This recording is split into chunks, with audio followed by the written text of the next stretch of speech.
Hi everybody, and welcome to this edition of Connersville Speaks on TV3. Tonight we are joined by Dan Parker. He's the fellow the closest to me. He's the Executive Director of the Connersville Fayette County EDG. Mike Bottomley, Park Superintendent, is on the other end, and squeezed between these two guys is Maureen Holm. She's the prettiest one of the three. Aww. She is the Summer Discovery Program. She's going to be running that for the Connersville Parks this coming summer. First of all, let's begin with Dan. Dan, you're Executive Director of the EDG.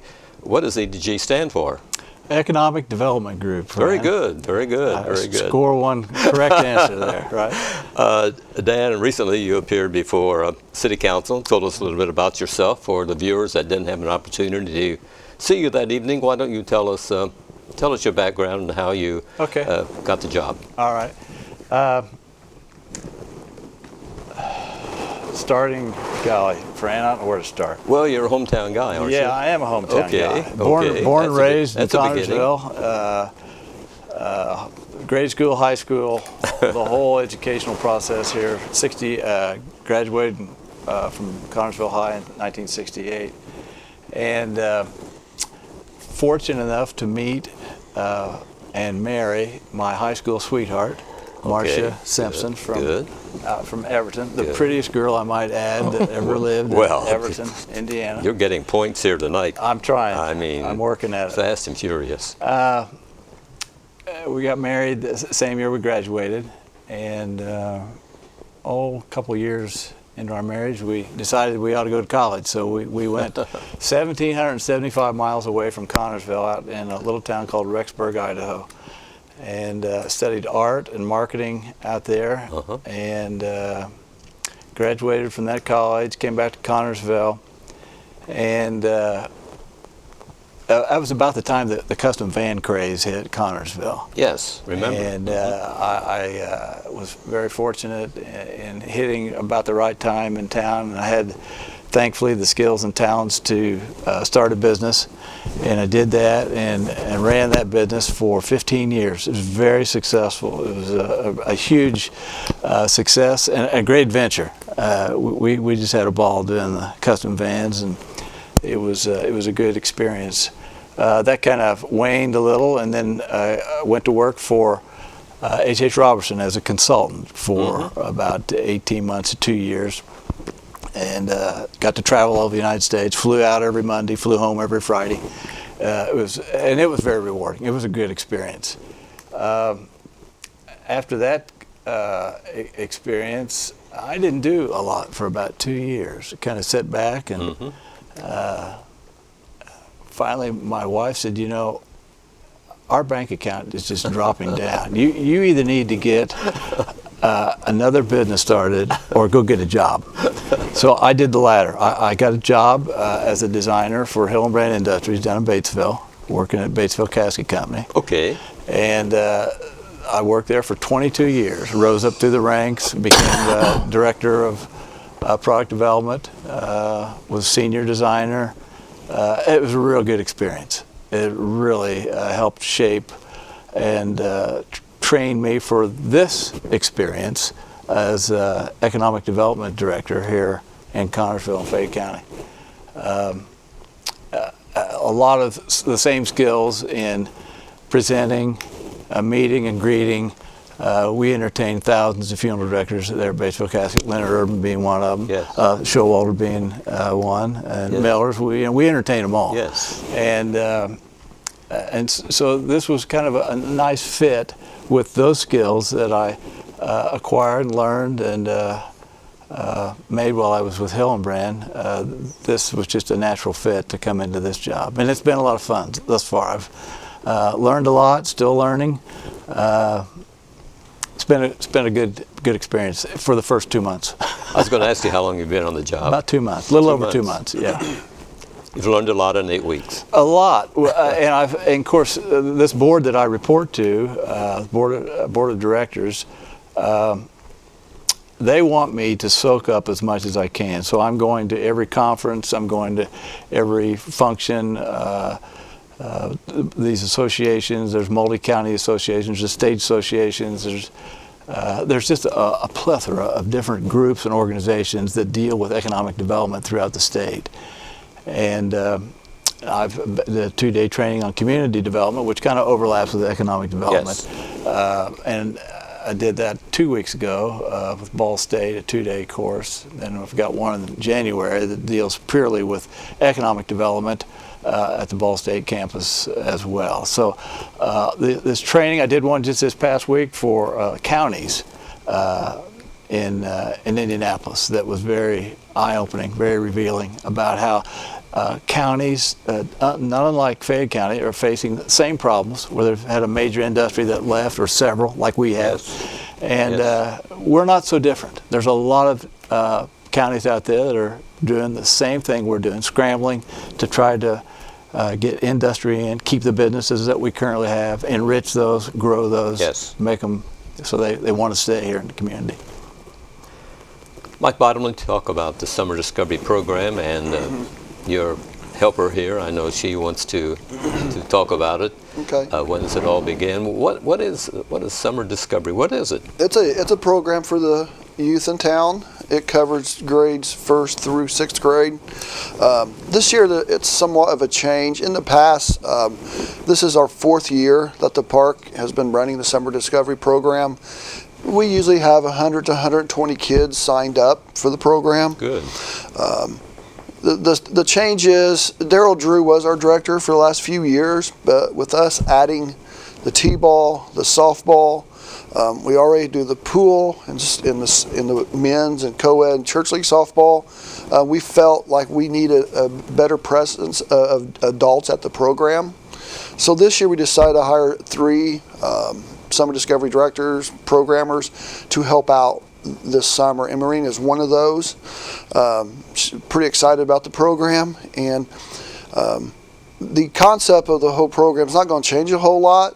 We still bring back pretty much the same staff, but it is a summer discovery, so we're going to try to do some new things this year. Maybe a couple field trips. We're going to offer a drama class in yoga, which is different than last year, but we expect another exciting year at Summer Discovery, and our other 2 directors is Carrie Lewis, which is an art teacher at St. Gabriel's, and Hannah Gansert, which is a junior in college, and she has been with the program for a couple years. Okay, Maureen, he approached you to take over this program, you along with your 2 adult companions. How long did you think about it before you decided yes? Not long at all. Anything that I can do to be around children and give them good experiences through their day. I work for Head Start, and that's the leadership that I have been given as being part of that program. It touches you in ways when you can help a child. I enjoy being around the children. I'm not a teacher, but the more you're around the children, you can help them in many ways. Sure. And when Mike expressed a need for an extra adult, my schedule for summertime opens up till registration for school, and I just thought that would be a nice way to be a part of the kids' life in the summertime. When's the program begin? What's the starting date? The actual start date is June 2nd. Okay. And it is going to go through August 1st. Okay. How does the parent enroll their youngster in the program? What are the steps, Mike or Maureen? What's the procedure? They can call the Connersville Parks Department, and the number is 825-5244. And word of mouth, obviously, I've been promoting it myself. A lot of our families have asked about it in the Head Start program, not the Head Start children, but a lot of the families who have heard about it.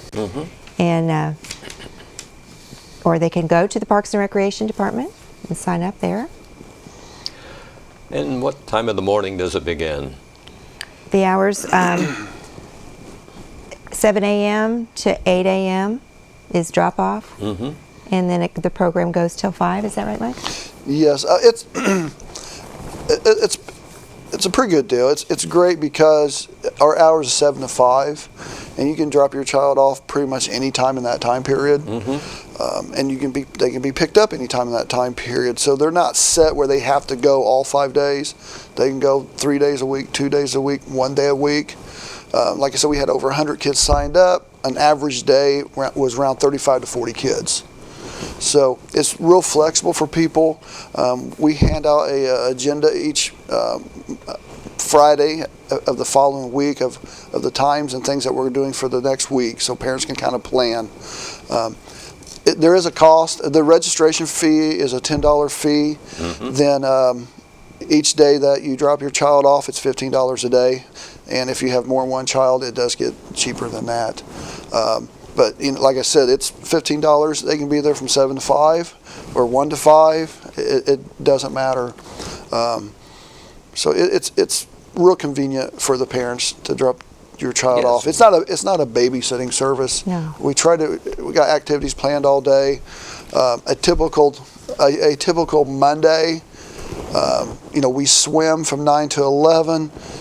We eat lunch every day at the same time, which lunch is provided through the school system, which makes it so convenient. You don't have to worry about packing lunches. They're well-rounded meals. Then at 10 o'clock we do a reading time or board games, those type of things. Then we work on science projects or art projects. And what Maureen is trying to do is schedule some other things this year that we didn't do last year. And one of those is a drama class and yoga, and there was a couple other things that she had in mind. But each day's planned out, and they stay pretty busy. Well, it sounds like it. And how's the rest of the staff that's chosen? And are these college and high school youngsters or what? Yeah, most of the kids we have are high school to college kids. They just filled an application. Most of the kids Daryl hired in the past, and they keep coming back, so they must like it. The kids seem to enjoy those kids. They all, if one of them moves on in life, the kids are, hey, what happened to her? What happened? So it's a great program. We got good kids directing it, and this year we should have at least 2 adults there every day throughout the day. They have to have any special training, these people that work in Summer Discovery? In the years past, we really didn't. We had to have a couple that was CPR trained, but this year we're training. Actually, there was a training session tonight at 4 o'clock for CPR. So all the kids should have their CPR cards and a first aid beginning class, their card for that too. And of course, when we go swimming, there will be lifeguards through the the pool. Sure. Dan, we've got a wonderful park system here in Connersville, and I know when you have people come in to look at our city, they look at the park system, they look at the schools, they look at the hospital. So it's important that we have these. Certainly, Fran, the infrastructure of any city is one of the key components that the site selectors look at. Yes. They want to make sure that everybody is on board with the type of community that they're looking at, that they're planning on moving into. And certainly the park is one of the gems that we show off. Yes. I mentioned I worked down in Batesville for 22 years. They have a beautiful park and a nice building, but I'm telling you, it doesn't hold a candle to ours. With our Miller building, our pool complex, the track, the amphitheater, new structures, new buildings, we have really got something to be proud of. And as you go to other cities, not disparaging any of the surrounding cities, but we really stand tall in that area. Mike's done a great job. The city's done a great job with the level of care and treatment that we spend making it look nice and making it function. Scheduling. I've got a grandson who plays soccer up there in the Miller building. Mike, you're aware of that, and yes. They just that thing's going from early in the evening to late at night. It's it's a great asset that we've got in Connersville. Well, not just the youngsters. I think we have some adult programs too. Sure. What, a softball league, Mike? Yeah, we host a church league, which is co-ed, and then a men's league, which sign-up's already done. I can't remember what Daryl told me today, but there's 11 plus teams playing. Good. Right. And also today was the elders luncheon, the second year for that, and it was nice to see older people in the building being used. They had a full house again. Mary Ann Morse did a great job for the second straight year. The entertainment was great, and the people, as they walked out today, said, "We'll see you next year." So, and we couldn't have done that. We're just lucky that we have a building like the John Miller Community Center to host events like that, because if we didn't have that building, that would have to be done like in a school cafeteria or something like that. So then with the addition of the Roberts building being remodeled, it just opens up a lot of opportunities in town. That was a wise move, I think, that the council decided to renovate the Roberts building because, Dan, as you know, growing up here, it was a building built in the late 30s, and there was talk at one time that it should be demolished because of its condition, but luckily the council decided that that was not the route to take, and we saved that building, and it's quite impressive. It is quite impressive. I can remember going up there as a little guy, and all the 4-H used to be displayed there. Yes. I always thought it was fascinating. It had that little kind of a half basement thing underneath the main floor. Always liked that. Yeah, there's some fond memories connected to that building. Yes. And I'm glad that they restored it because it's another one of those treasures that we've got up there in the park. Well, it cost some money to do it, but to replace it would have been many times what was spent. So it was a very, very good move. Dan, can you tell us anything about maybe some potential businesses moving into Connersville? Well, I can tell you all that I can tell you. Okay. And I've had this problem with appearing before county council and the city council. And I used to get so perturbed when I would see discussions either from the mayor or economic development directors of the past where they kind of held their cards close to their chest, and they wouldn't give up a name, or they wouldn't tell what was going on. It's kind of like, I know something you don't know. And I can't think of a better way to get someone angry at you than saying, I know something you don't know, and I'm not going to share. Right. But I know something you don't know, I'm not going to share. I hate that. Certainly, we can talk about some things that are going on. Okay. There is certainly with Alex Carroll and his organic gardening that's going to take place. And that's 16 acres up in the industrial north. That's going to be a great development, I believe. Alex is a very successful businessman, as you know, from Indianapolis. Yes. With his data storage business. Just a delightful guy to meet, just a real friendly guy. And it's kind of interesting how that whole thing came together. You know, I talk about site selectors. This is one of those situations where there wasn't a site selector. This was based purely on relationships. The relationship that the mayor had with Aaron York. Aaron knew Alex, both successful businessmen in Indianapolis, and Aaron knew the mayor, and one thing led to another with discussions about starting a new enterprise. And I don't know that Alex was all that sold on Connersville. I think Aaron helped sell him, and then the mayor did the rest. The Mayor Urban is probably the best economic development guy we've got. He really is. He's just great. He goes into it whole hog, and he's very dedicated and very sincere about helping Connersville grow and prosper. And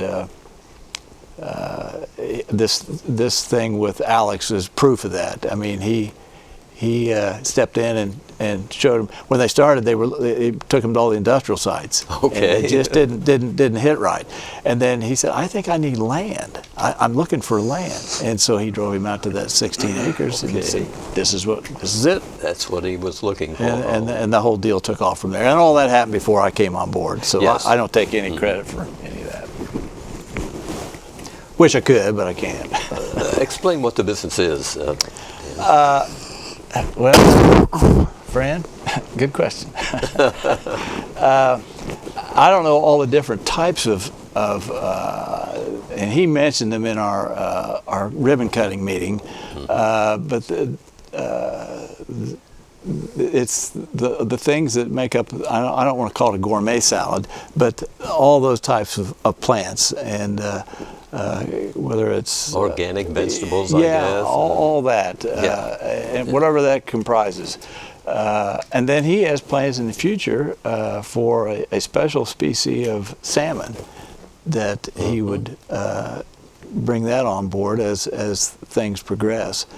And then he has plans. He made it very public during the ribbon cutting luncheon we had that he plans to not just 16. He plans to purchase more land in the area. He'd like to get up around 300 acres before he's done. Oh, quite an operation. Yeah.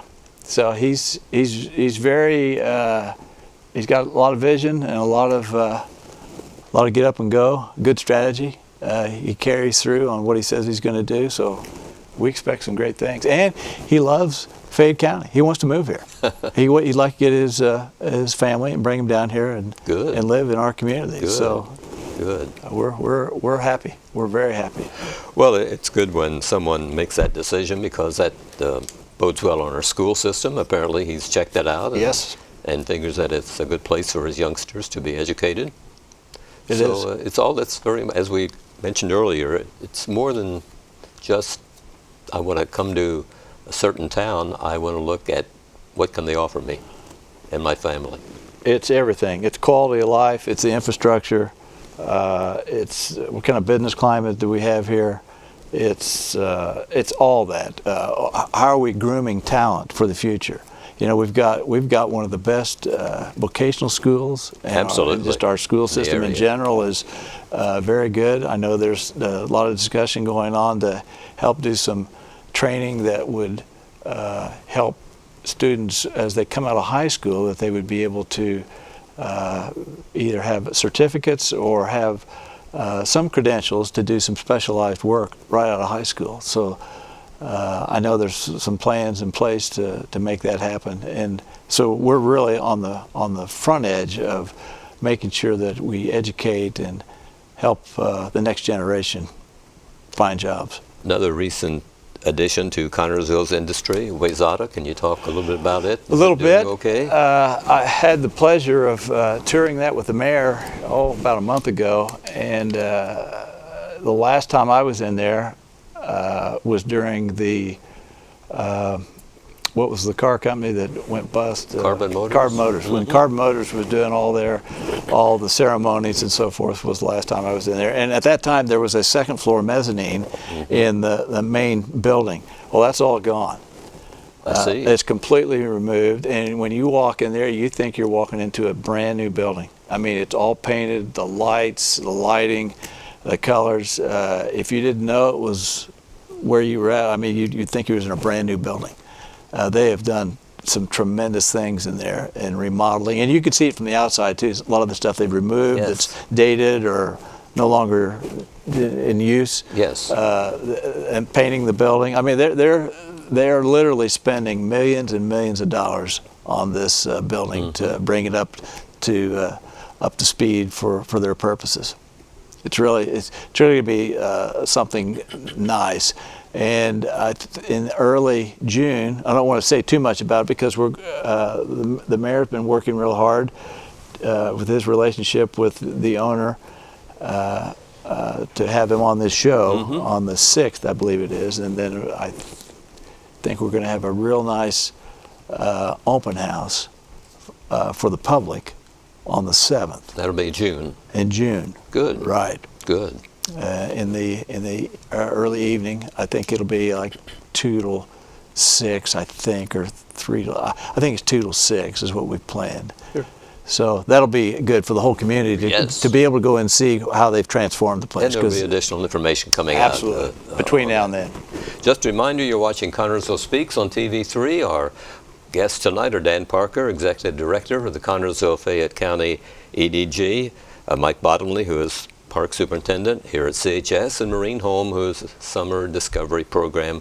She is going to be heading up that program this summer for the park system. Our number is on the screen if you'd like to call us and join our conversation or have a comment or a question for any of our guests. The number is 825-3245.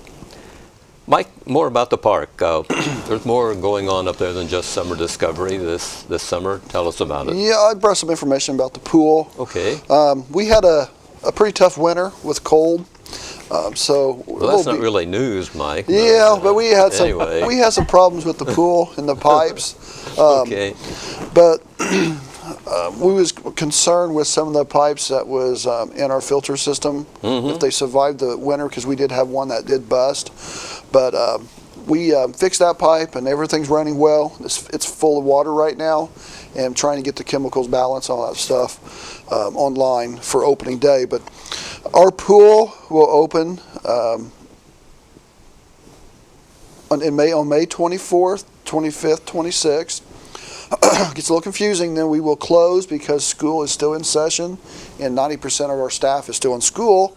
It'll be closed for a couple days, then open back up on the 29th, the following weekend. So we're open up, like I said, 24th, 25th, 26th, then reopen on the 29th. Right now we're taking sign-ups for, we call it Introduction to Swim lessons, and that starts June 10th through June 26th.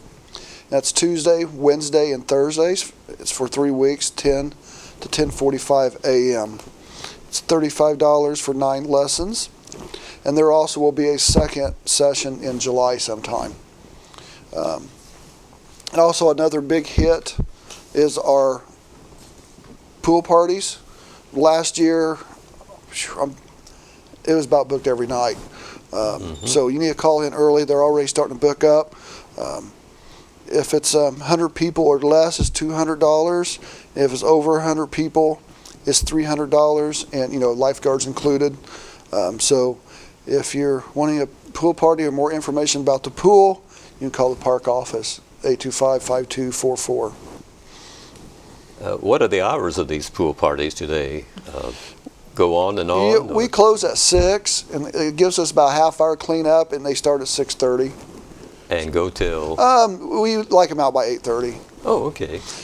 On Fridays and Saturdays, that's like through the week. On Fridays and Saturdays, we can have 2 parties, one 6:30, 8:30, and another one 9 to 11, just to try to give more time for these things, because, like I said, they're always booked. And matter of fact, that pool, between cast, using it for their cast, we do have some open swims, and the swim lessons, it's pretty much put somebody in that pool from 9 o'clock in the morning till 10 o'clock at night.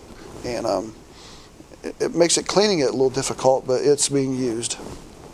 Well, it's a great pool. I mean, but I know there are surrounding towns that have parks but no pools, and to me, a park isn't complete without a swimming pool, and we're really fortunate to have one. It's a great multi-purpose pool. Yes, it is. The old pool had a lot of deep water that really nobody could swim. So this is shallow, 0 depth.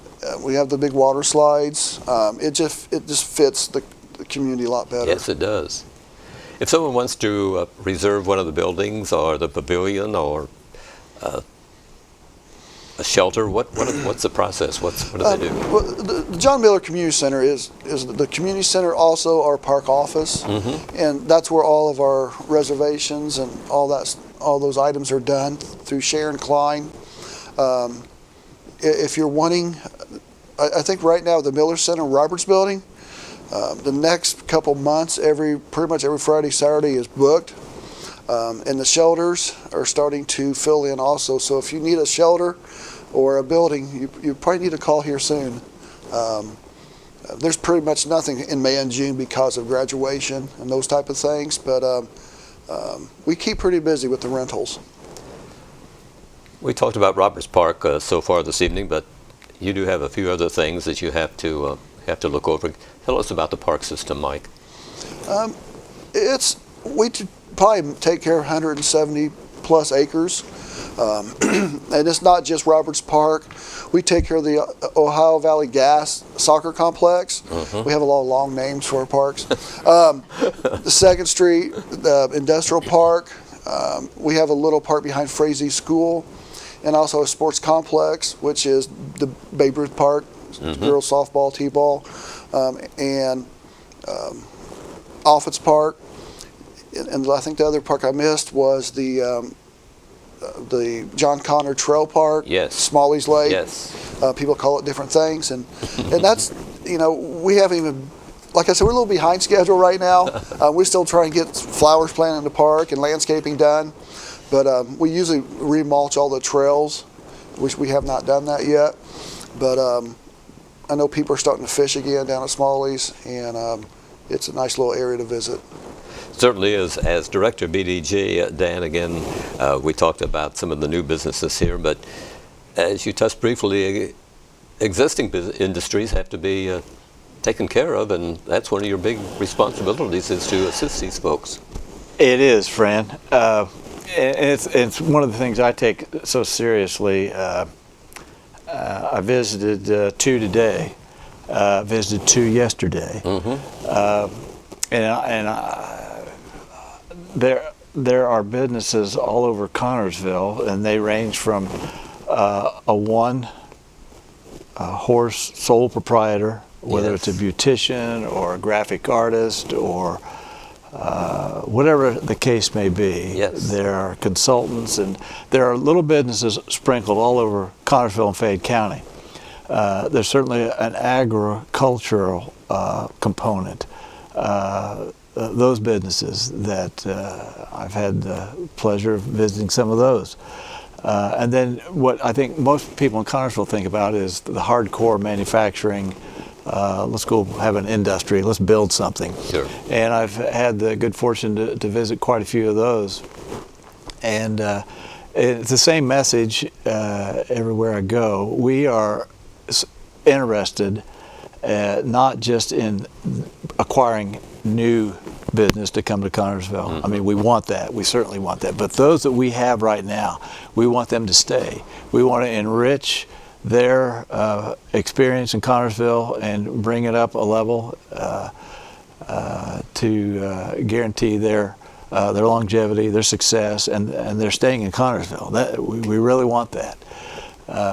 Fortunately, a lot of these businesses in Connersville are on the incline. They are growing. Certainly up in the north end, up around the airport, yes. there is a real tug of war for space. Some businesses want to expand up there, and it's creating a real challenge for us to find the space and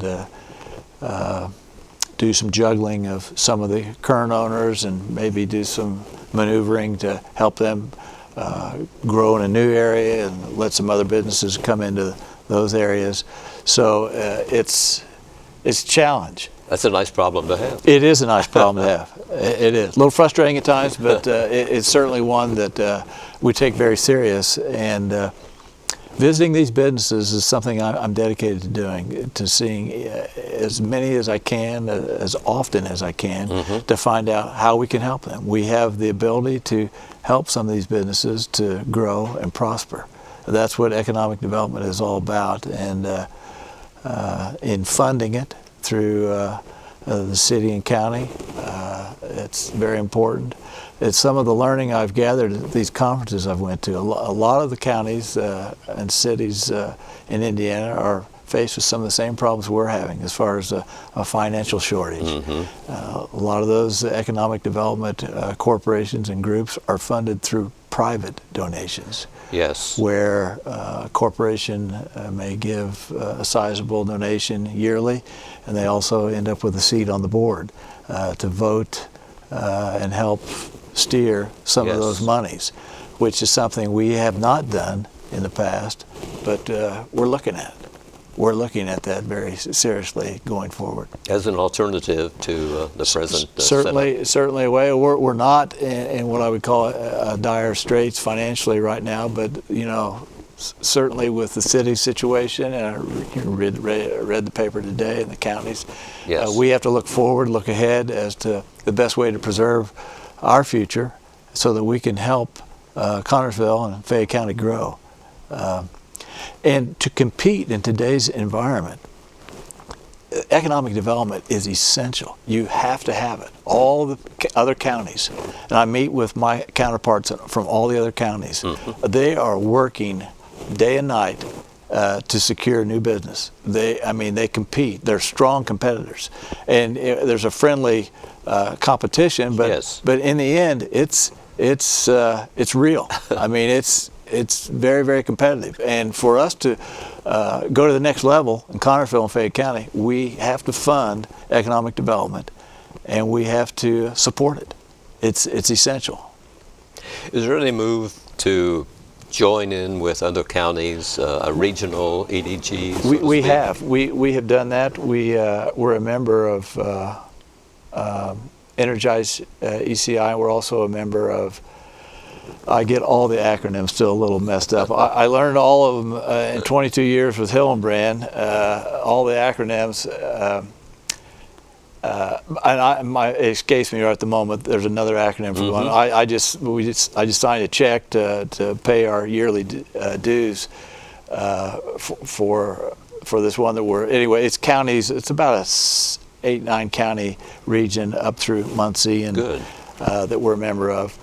And we're continually evaluating that as to what do we get for our money. Where are the site selectors being steered to? We want to make sure that if we contribute to those organizations, we're getting all the bang for the buck we can get.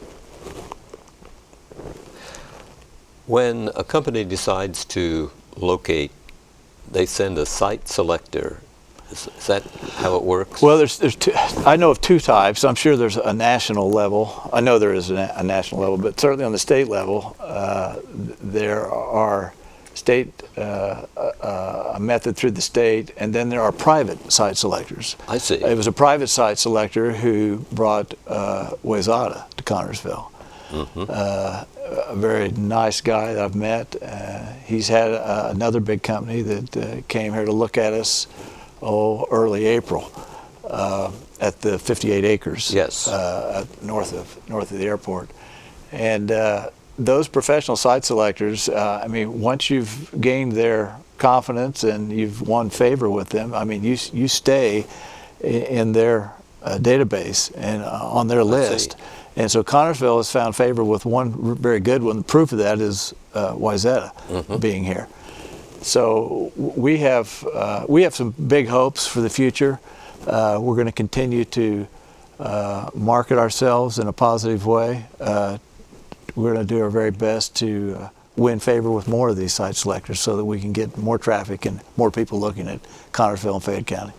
Good. The state has an EDG department, and do they steer people toward you? They do, and coincidentally, we're entertaining the president of the Indiana Economic Development Corporation and the regional director for our area tomorrow. We're having them in tomorrow. We're going to tour a couple businesses here in Connersville. And then we're having a nice luncheon for them, and we're going to invite some other business people in for that luncheon and have a round table. This is the request of this new CEO and president of the IEDC, Indiana Economic Development Corporation, and that's state. That's the one that's tied in with the governor Pence and his organization. Yes, and the state provided some training money for Wayzata. Did I know that they assisted us in that? Certainly through, I know through Work One, they have, they used Work One from the very beginning with their hiring. When they had their big, what was that, job fair. Yes. Kind of a funny little story here. if you look in that front page of the newspaper, when they snap the picture of the line, I'm standing there in that line. I've got my briefcase and I'm standing there, and I'm so thankful that I didn't get hired because this is just a better job, a better opportunity. Nothing against the good people at Wayzata, Sure. but I also had an arm support. I had shoulder surgery, so I didn't probably look like a real good prospect. And they passed over on me, and I'm kind of glad they did now. It's funny because when the mayor and I went back up to tour after I got the job, he remembered me, and we had a good chuckle over that. I believe they're still hiring, aren't they? Yes, they are. I thought so. Yeah, they're real close to about 100 people now. Yeah. So they just keep ratcheting up and doing better and better. And the business, of course, is cabinets. Yeah, right. Yes. But they're considering other kitchen componentry too to expand their line. Not just cabinets, but beyond Yes. that. That's great. Yeah. We talked about industries, but let's talk about a couple of the old timers in Connersville. Blower Company and Stance. I mean, you being a local guy. Yes. You've grown up. You. Well, Fran, you know, it's funny. When I was a senior in high school, my dream was to graduate and just go out and get a factory job. Okay. I mean, if you could graduate from high school, you really had the pick of the litter. You could go to H.H. Robertson, you could go to D&M, you could go to Ford, Yes. you could go to Stance, you could go to Blower, you could go to Production Products, National Metal, all these factories. And I tell people that, going into the past and visiting the past is nice, but it's not where I want to live. I want to live in the future. But those were great times. Well, and we had big industry at those Yes. times. Well, the saying was that if you got laid off at noon, you'd have another job someplace else at 1 o'clock. And that's true. That was Yes. true back then. Yes. My vision going forward for Connersville to replace some of that lost the industrial base that we lost. I would like to see, in my vision, is 10 to 12 companies that are 150 to 350 employees apiece. You start doing the math, you get 10 or 12 of those at $350 a pop. Yes. Say 10 of them, you got 3,500 people Yes. back to work. And then if one of them drops off the map, the whole city's not affected. The whole county's not, going into panic mode. Yes. So long term, that's what we're trying to entertain are Yes. these niche businesses that can't be duplicated in China or Malaysia or some foreign country, but something that's unique to us, a niche business that would be prosperous and kind of hard to clone somewhere else. And a good example is this Alex Carroll thing, this organic thing. Yes. And then you take any of those businesses up and down State Road 1 up by the airport. They've carved their own niche. They've got unique talents and unique abilities Yes. that are getting traction, not just here, but all over the world. And that's a big plus for Connersville. Absolutely. We want to diversify. That's the key, isn't it? Maureen, let's talk about Summer Discovery again for some of the folks who may have just joined us here on Connersville Speaks this evening. Summer Discovery will be beginning when and where, and tell us about it. Summer Discovery Program begins on June 2nd, Okay. and it's going to be Monday through Friday from 7 a.m. till 5 p.m. And there's going to be several different staff members that will be with different groups of kids, like maybe a 1-to-8 ratio I read in the information packet. So we'll never be away from the children. I mean, Good. Good. because a lot of times we'll be walking to some of the things that we're doing with them, and doing reading every day. I thought that was a real added plus. I think a Yes. lot of parents will see a little bit of the school readiness that we do with the children, not just playing games all day long, but at the same time they're going to be learning different crafts, and we just want to make it a fun day for them. Well, it sounds like a lot of fun for the youngsters, and it's a safe place for them, which is most important for parents to know that the youngsters are being well taken care of. Yes. I feel like if I was a parent dropping my children off, and then, for example, if I had to work, I would definitely enroll them. Where's the drop-off point at, Mike, for summer discovery? Where do they bring their children? We are located at the John Miller building. Okay. I guess by the garden, the back doors. Mm-hmm. That's where they get dropped on throughout the summer. And there's sometimes, if the building is rented, we will go to the Roberts building. Mm-hmm. But that's the main area for summer discovery. Also, if people want additional information about the park system, they can visit us on Facebook, Roberts Park, at Roberts Park Connersville. We post a lot of photos of like our Easter egg hunts, upcoming activities. We take photos, pictures of the kids all summer. That summer discovery, we post that. Good. So parents they like to visit our Facebook page and see what's happening. So we try to keep that updated at least every other day. Okay. Because a lot of people will ask questions through Facebook too about the park, and we try to answer those questions as quick as possible. And you might review the cost again and the ages and so on. It's actually $15 a day, and then 3 or more children, the rate drops down to $11. And then there is a registration fee at the beginning of $10. Okay, and the youngsters' ages are what? First grade 6? through 6th grade. Okay, okay. And you're expecting 100 to 120 kids overall, Mike? That's our hope every year, reach that 100 mark. One thing about the Summer Discovery Program, it's self-sufficient. We don't take budget money out to pay for the program. Yes. Pretty much like all of our sports and activities, everybody understands budget concerns, so it's all self-supporting. And the registration fee, that money is basically used to buy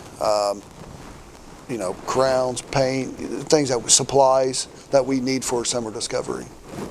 Okay, I think, Mo, did you mention something about a drama club you're going to try to start for the youngsters? I'm not actually starting it, but we're going to introduce it to the children. Okay. And also a children's yoga. We're going to bring that in. From the work that Head Start does for our families and children, we have some really interesting things that we've done throughout the year. And I explained a couple of them to Mike. We might introduce a nutrition program where we would ask Becky Marvel, who's part of the Purdue Extension, to come in, and she's eager to do some nutritional education and possibly some hands-on, like smoothies, healthy snacks. So when there's room for maybe something to be introduced, we'll work together and get them scheduled. Sounds good. Some of these youngsters get trips to the pizza place. Is that in the works? Like I said, we have a lot of fun activities, and we're going to continue doing them and try to add new things. I mean, it's summer discovery, so we want to discover a lot of different activities, from fitness to health, daily exercise, everything. But we're still going to visit the pizza place. All the kids make pizza, Mancino's. They still will attend the movie theater once a week. Okay. I think the bookmobile comes in the park once a week. What other monthly activity? The exotic traveling zoo. Kids love that. That'll be coming back. They love when the canine dogs visit. So we will still continue all those type of functions. Just trying to add, I know we like to take a field trip, and we talked to Jane Oakley at the high school, and they should be able to hook us up with a bus to take the kids to Mary Gray, someplace close by. Sure. Because excellent. Mary Gray Central, or maybe Smalley's Lake to walk the trails. Things like that. So it should be an exciting summer. Yeah, it sounds like a very interesting time coming up. I remembered the dates again, and did they run during Fair Week? Is it underway, and how does that work with the fair up there? Just like it does any other week. The fair doesn't really use the Miller Center. Okay. So, I mean, the kids they take a daily walk through the fair each day. Doesn't really interfere too much with the fair. Fair activities don't really start till after 5 o'clock, and usually the kids are gone by then. True. But the other change, we usually take July 4th week off. This year we're going to the camp will be closed July 4th, but we'll still be in session all week. Okay. It's kind of a short summer with the school schedule all messed up this year. We thought it'd be nice just to leave it open that week and close July 4th, which is a Friday. But schools resume, what, August 9th? Is that a date that I heard? Does that sound right, about right? Actually, it's August 6th. August 6th, Yes. okay, I think you're right. Very August early. 6th. Yes, it is. So it'll be a short and a quick summer. Dan, I know you've said you've been in the business for 8 weeks. You've learned a lot. Let's talk about the incentives that a city has to give to a potential employer. Okay, well, city, county really hold the keys to tax abatement and those types of incentives. Certainly, if, creation of a TIF district so that you can use TIF funds. That was one of the big things that I learned about this past week at the county meeting in Indianapolis with a lot of mayors and county council people. A lot of economic development directors were there, and they spent a lot of time discussing TIF funding. You might explain that. It's called tax increment financing. It is, and bear in mind, I'm still in the learning process myself. But with the tax caps that are in place, Yes. the ability to do a lot of I mean, first of all the counties offer this tax abatement. Everybody is basically doing the same thing to win business. It's a statewide program. It's a statewide, Yes. and in other states, I mean, Yes. and sometimes the amounts vary as far as the percentages and the longevity of those abatements. They discussed one, a super abatement. This became available in 2014. That is a 20-year abatement. The abatement is the phasing in of taxes, which allows the business to use more of their operating capital up front. So the TIF is certainly one of the methods and tax abatements. And then economic development, just the group here in Connersville, we also offer some financing opportunities, right business, so the right, if they meet the right qualifiers, some low-cost loans that revolving loan opportunities that EDG uses to help businesses grow in Fayette County, in Connersville, and we are very guarded about who we loan that money to, and then we're very protective of the people that we help. You know, it's not public information, and we're glad to be able to do it. And we've done it to a lot, and a lot of them have paid us back, and it's been a great program. Yes, it has been. And it's important that you help entrepreneurs get started. Absolutely. It's one of those things that we just have to do to exist. But back to the incentives, I think a lot of folks don't understand why you have to do that, but every community does it. It's part of this competitive nature that is everywhere. You know, two of the states right now that are growing the fastest is Texas and Indiana. Indiana, from a state perspective, is really grown tremendously. I hear the stats and they're over the top. And Texas is another one. And all the states in between, I mean, everybody is on this bandwagon to incent business people to come to their state, to their county, to their town. And if we're going to win some of those businesses, we have to play the game. We got to be involved. Yes. And you know, I love Connersville, and I want to see it prosper. I want to see it grow. I want to see it become, not that it's not great now, but I want to see it become even greater than it is now. And this is some of the tools you got to use to make it happen. I think Texas and Indiana have the lowest business taxes. Is that what it is? I believe it is, It's attracting people. Right. And I know businesses from Ohio and Illinois are moving into Indiana, which is great. So, It is. It is. But We want our fair share. We're going after them. it's one of those things. So, what's next on your calendar, Dan? What's coming up here? Well, certainly this open house for Wayzata, that's a big deal. We want to play that up because they've done what they said they were going to do. They've invested, and you'll be able to see it when you go in the building. And their production is really coming along great.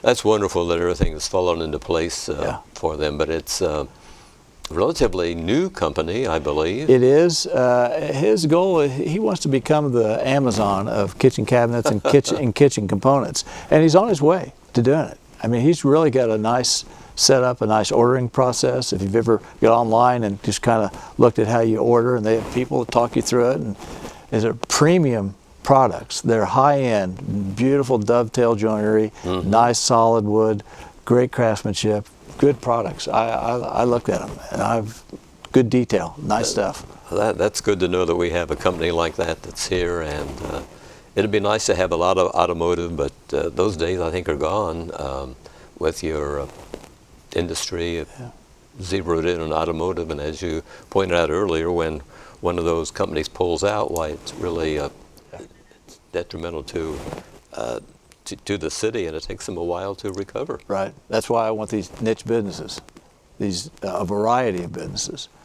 That'll improve our chances going forward in the future, and to make us a little more resilient to the economy. If you've got a wide variety of business rather than just all your eggs in one basket. Talk about our airport. Do companies look at something like this when they come? Those do, and that's if your company has an airplane, this is great because we have a great airport with a very long runway that can land almost any kind of a commercial aircraft. Yes, I understand that. So we are high on those marks. When you check the box for airport, we have some things that other communities don't have in that area. So you get a questionnaire, do you, from a site selector? We do. How does it work? They want to know, do you have this building on this much acreage? Do you have this ceiling heights? Do you have 32-foot ceilings? Do you have a deep well docks to load trucks? They want to know all these different things because their clients are searching for a certain type of building. And then if you have it, then they want to look at the community. They want to look at the infrastructure. They want to see what the people are like. They want to know, is this someplace I can move my family and feel good about it? And we believe they can. We believe Connersville has a lot to offer. And that's our job, to make the point and prove it to them. I've been told by several people that the welcoming attitude here at Connersville far exceeds that of other communities. It does. And I track a lot of that back to the mayor. He is great at putting on a nice ceremonial dinner or a great lunch and making people feel welcome, kind of a down-home, come on in and join us type attitude. And he's just done great with that. That's good to know that we are successful in that endeavor and everything. Mo and Mike are about ready to wrap up our show tonight. Once again, let's talk about Summer Discovery, and the folks, Maureen, that will be helping you are the adults. Yes, Carrie Lewis and Hannah Gansert. Carrie is the art teacher at St. Gabriel School. Okay. And Hannah is a junior at the University of Indianapolis. Okay, so Mike, it sounds like you've got everything in order for a very successful summer for Summer Discovery. I hope so. I think we've got the right people in charge, and that will give myself and Daryl more time out in the park to get things done. And it's going to be an exciting year. It'll take them a little while to get trained and used to how things run, but I feel very comfortable with the program this year. And again, sign up is at the Miller Building, and is there a deadline again? No, you can sign up day of, during the summer, anytime at the Miller Center. Thanks. Mike Bottomley, Maureen Holm, Dan Parker, thanks for joining us on Connersville Speaks.